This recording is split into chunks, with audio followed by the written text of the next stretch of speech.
Death leaves a heartache no one can heal. Love leaves a memory no one can steal. Welcome to Theory of Everything. Our screen wants to be filled with figures that now gone. They imprint their signature in our life, some through music, some through movies, and most through their spirit. Even when they are gone now, their works, arts, and masterpiece will always live in our memory. In today's episode, we will once again let them live. Our first take on today's episode is we will uncover another death of our popular musician and reveal the tragic story behind it. So, this is Musician Tragic Death Part 3.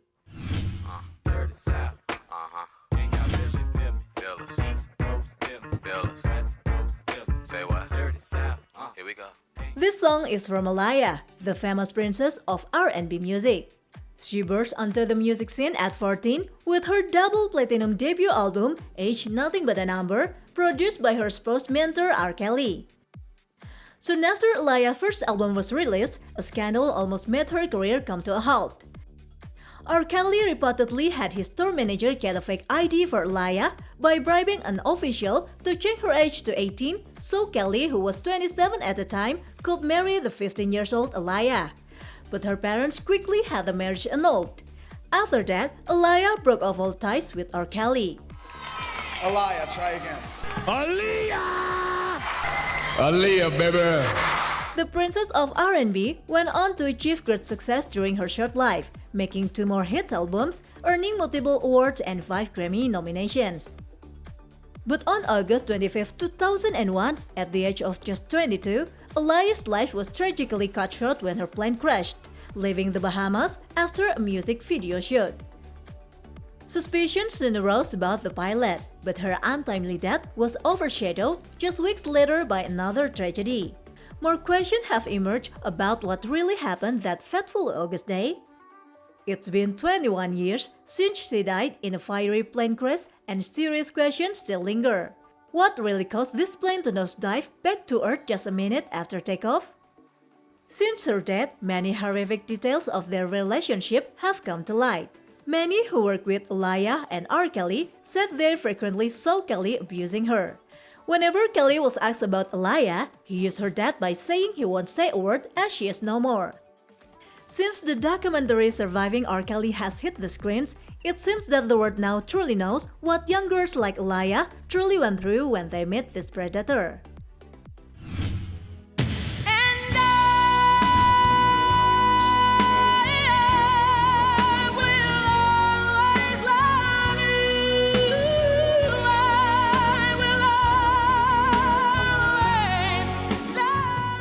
Whitney Houston was one of the greatest vocal talents of her time and an international superstar. But her story is also filled with addiction and heartbreak, leading to a brilliant life cut short. In a 2018 documentary named after herself, alleged that Whitney Houston was sexually abused as a child. The film was directed by Kevin McDonald and traced the singer's rise and fall. It is said that she was never comfortable in her own skin. The details of the decades-old trauma came to light during the filming of the documentary 5 years after Houston's death. In 2002, Whitney spoke about fighting addiction to alcohol and prescription drugs, as well as substances such as cocaine and marijuana. However, the battle against addiction was a long and tough one for Whitney, filled with public controversies. Houston passed away in 48 after weeks of reportedly erratic behavior. The singer drowned in a hotel bed up, and multiple substances were reportedly in her system at the time. Bobbi Kristina, her daughter, was heartbroken over her loss. Almost 3 years after Whitney's passing, Bobbi Kristina was found in shockingly similar circumstances to those of her late mother's death. She was discovered unconscious in a bathtub, nearly dead.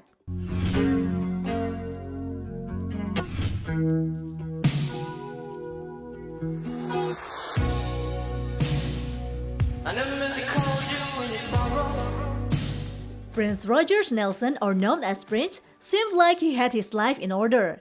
The superstar was practically worshipped by millions, but generally kept the public at an arm's length. Prince was a physical performer known for jumping around while wearing high-heeled platform shoes. There were rumors in 2009 of Prince's emerging hip problems starting in 2005, and there were several rumors of secretive surgical procedures that he might have undergone to deal with the situation. The musician was reportedly in dire need of a double hip replacement, but couldn't have one due to Prince being a Jehovah's Witness and refusing blood transfusion as a part of his faith. On 21st April 2016, Prince was found dead in an elevator at his Paisley Park estate. He was 57 years old at the time. News soon broke that Prince had been quietly dealing with his addiction to opioid painkillers. He had unwittingly taken pills that seemed like Vicodin, but were counterfeit and laced with a significant amount of fentanyl, an incredibly strong synthetic substance that is reportedly many times stronger than heroin. Prince's overdose was in all likelihood accidental, and a search revealed assorted painkillers on the premises. Tired of being what you want me to be, feeling so faithless, lost under the surface. Don't know what you're expecting of me, but under the pressure of walking in. Chester Bennington rose to rockstar fame in 2000 with Linkin Park's Grammy-winning debut album Hybrid Theory. Though Bennington was candid about his personal connection to the angst in his music, the frontman's tragic passing in July 2017 came as a shock to the music world. In an interview, Bennington opened up about his personal life, revealing how early abuse and his parent divorce deeply affected his childhood. Bennington eventually found an outlet through his first band. Unfortunately, it wasn't a completely smooth start, and he looked for an escape in drugs, reaching the point where he was abusing meth, opium, and LSD before he had even hit age 17. At the age of 23, Chester Bennington moved to Los Angeles and joined an unknown band called themselves Zero. In 1999, the band changed their name to Linkin Park. At the time, Bennington was essentially homeless and living out of his car. Despite their success, Bennington still felt isolated from the rest of Linkin Park and soon spiraled into addiction. His drug use got so bad that Bennington's bandmate finally staged an intervention. With the support of his bandmates, Bennington got his act together and put his focus back on making music. Bennington was also spotted on Chris Cornell's funeral after he took his own life. Musician Chris Cornell and Linkin Park frontman Chester Bennington were pretty good friends despite their different musical styles. After Cornell hanged himself on May 18, 2017, Bennington wrote an emotional open letter to him, saying how much he missed and loved him. Bennington was clearly deeply affected by the passing of his close friend and fellow musician, and the world found a new reason to mourn soon after. In a heartbreaking turn of events, Bennington took his own life, reportedly also by hanging. On 20 July 2017, which would have been Cornell's 53rd birthday, Bennington had taken his own life in his Los Angeles home at the age of 40.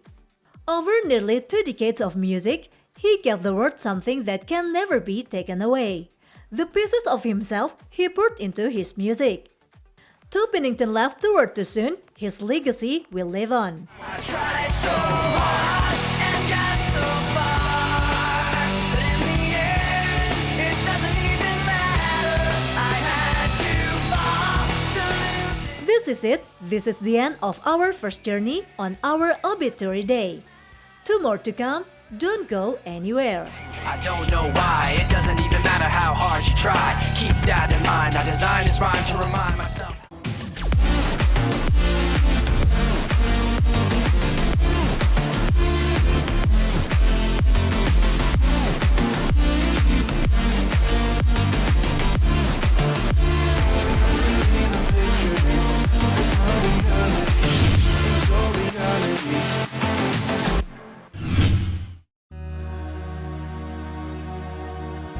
This is Theory of Everything. Who live, who die, and who tell their story? A sad fact is that with life comes that it will happen to all of us. But that doesn't make dealing with or understanding it any easier. This time, we will give you the stories behind every tragic death of your favorite Hollywood actors and actresses. My king. Stop it. Stop it. First on the line is the famous actor who played T'Challa, aka Black Panther in the Marvel Cinematic Universe, Chadwick Boseman.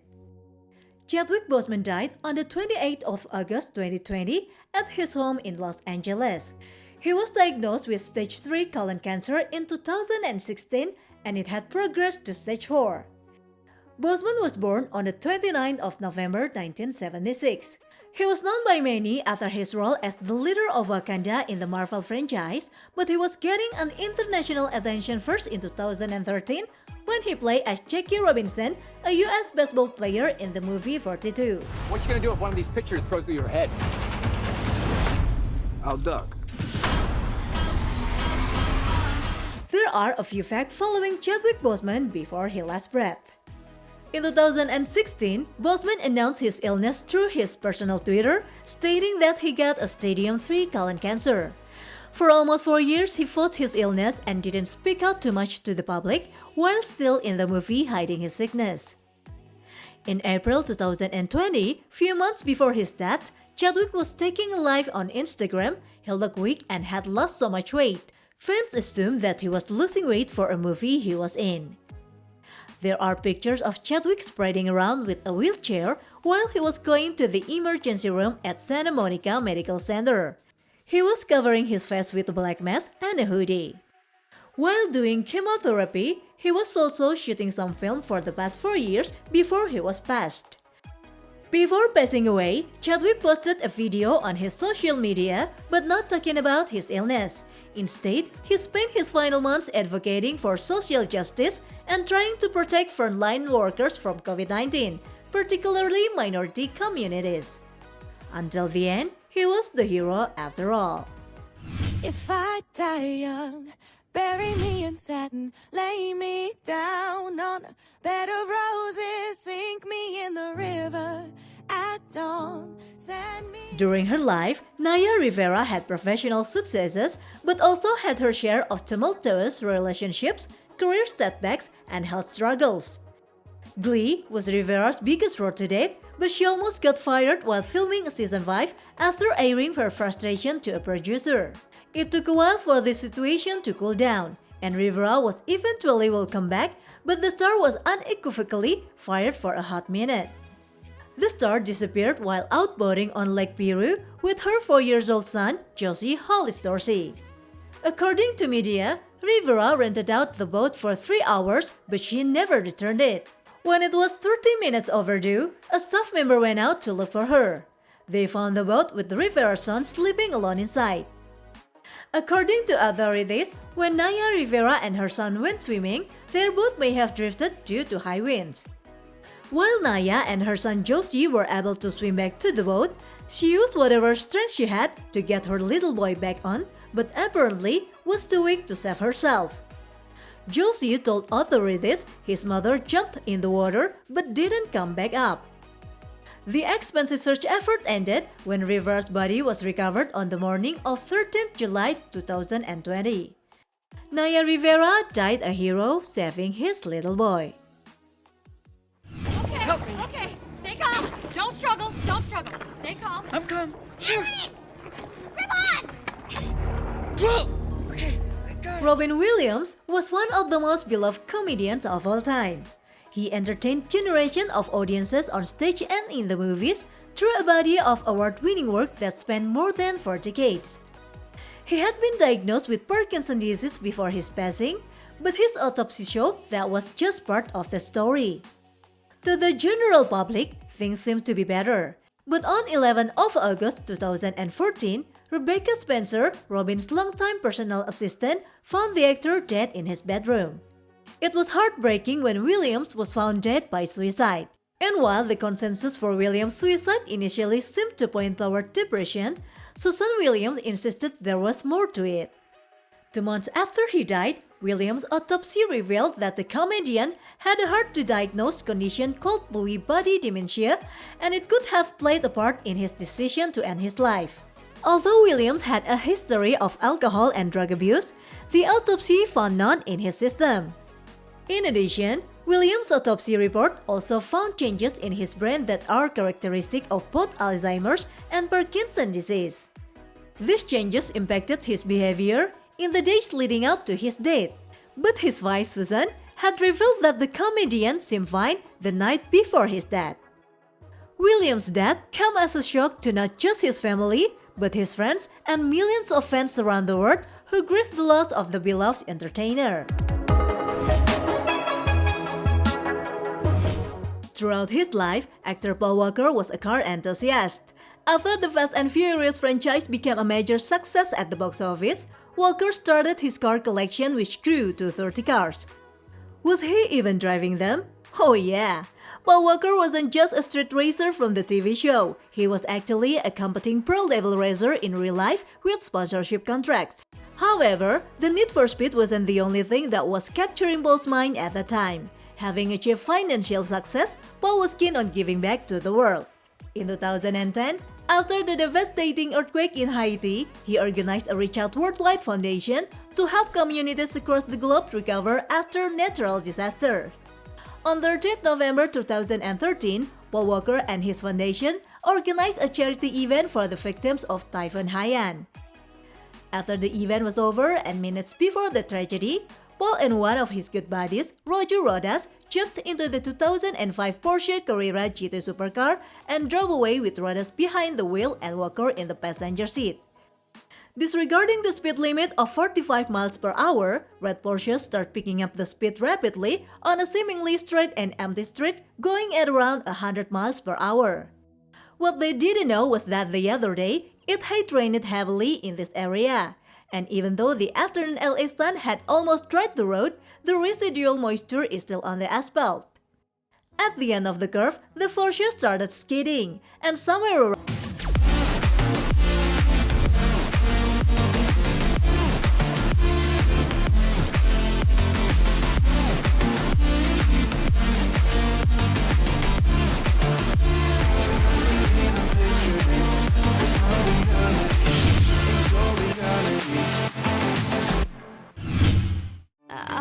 needed time on my... How can the dead be truly dead when they still live in the souls of those who are left behind? Welcome back to Theory of Everything. We still continue our list of special edition on tragic death that happens to our favorite faces on entertainment industry. This time, we will reveal the story behind the tragic death of our favorite actors Part 2. Another star of the popular show Glee was met his tragic end of life. From his childhood, Corey was destined for something big. At the age of 5, he could already read at the 4th grade level. However, 2 years later, his parents got divorced. In an interview, that his problem with alcohol and drugs started when he was about 12. By the age of 16, he had attended 12 different schools, including alternative programs for troubled teens.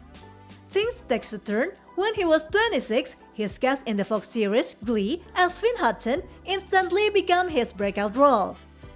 In March 2013, it was announced that Montet voluntarily admitted himself into a treatment facility for substance addiction. But several months later, Corey Montet was found dead in a hotel room in Vancouver because of an alcohol and heroin overdose. Experts said that his death appeared to have been accidental. Due to his rehab treatment, a previously tolerated drug concentration level now became toxic and fatal. The bitter irony was that his attempt to stay off drugs was responsible for his lower tolerance to the drug. The news that he died from an overdose on a cocktail of prescription drugs stunned the world. But why did he do that? His career was soaring, financially he was very successful, he had a 2-year-old daughter. It doesn't make any sense, does it? 22nd January 2008, the death date of one of the most fascinating and talented young actors to have ever graced the big screen. Let's take a look at his career. All of us remember Ledger for his roles in 10 Things I Hate About You, Brokeback Mountain, and of course for his iconic performance as Joker in The Dark Knight. The bottom line is, career-wise few period wasn't really successful for Heath, and he was actually going through some turbulence. What about personal life? Oh, there was. He had just split with his long-term partner actress Michelle Williams, who he had a daughter with, and Heath moved out of their house. His mental state wasn't stable either. The truth is, the Oscar-nominated actor never considered himself to be good enough. In an interview, Ledger noted that his art came from a place of discomfort. Even to portray the psychopathic character of the Joker for the role in The Dark Knight, he locked himself for a month in a hotel room. It was a difficult role for Ledger, who had made no secret of his use of prescription drugs to help combat stress and insomnia. The night when Heath Ledger died, he clearly had trouble falling asleep as he used 6 kinds of painkillers, sleeping pills, and anti-anxiety drugs. The next day, he was still alive as his housekeeper heard him snoring. But Heath's condition was already hopeless. It doesn't seem to have been a suicide, but rather an accidental overdose. The combination of the drugs put Heath into deep sedation. Even though he used prescription drugs, it's likely that he had developed an addiction and couldn't fall asleep without his pills. It's unclear why he took so many of them, but considering the perfect storm surrounding him, stress and anxiety related to the new role, all of that could have provoked him to increase the dose.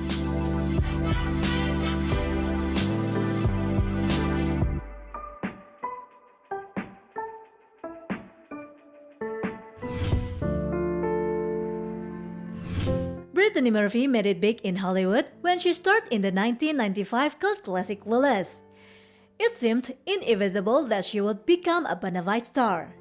By 2009 though, Murphy's career had hit a dead end, supposedly due to rumors of drug use and tardiness. Murphy's death remains unsettling. The Los Angeles County coroner later found Brittany Murphy's death to be the result of pneumonia, anemia, and a drug overdose from both prescription and over-the-counter medication. No illegal drugs were found in her system. Her autopsy also found that although she had diabetes, she was otherwise in good health. The HBO documentary What Happened to Brittany Murphy alleges Monjack was a con artist and contributed to her death. In 2009, Brittany's mother found her daughter unconscious in the LA home she shared with the couple. The actress's death was ruled an accident due to pneumonia, anemia, and multiple drug intoxication. According to the documentary, 90 prescription bottles were found in her bedroom. In 2013, her father told the media that he believes she may have been killed by rat poisoning. Nearly 60 years after her death, Marilyn Monroe's face remains one of the most recognizable in Hollywood. But things were not easy for Monroe, as the actress experienced a great deal of tragedy during her relatively short life. Marilyn Monroe was found dead by her housekeeper early in the morning of August 5, 1962. The coroner's report concluded that she had died of an overdose or barbiturate in probable suicide. Many have refused to accept this as the truth, and the circumstances around Monroe's death have been subject to a number of conspiracy theories over the years. These are fueled by the fact that witness testimonies regarding her death generally contradicted each other. It's thought that Marilyn Monroe has initially prescribed painkillers for her endometriosis and barbiturates and other sedatives for her insomnia. When she died, her bedside table was covered in bottles of medicines, and she also drank heavily. Many have also tried to diagnose Monroe with a personality disorder, but if she was ever diagnosed with one to her face, she never made it public.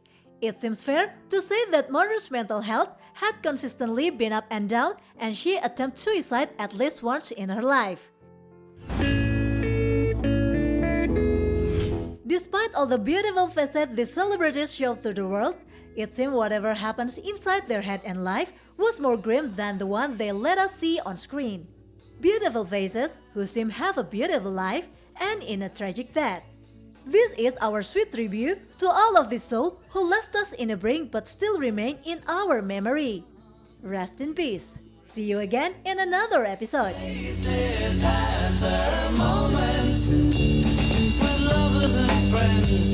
I still can recall. Some are dead and some are living. In my life, I've loved them all.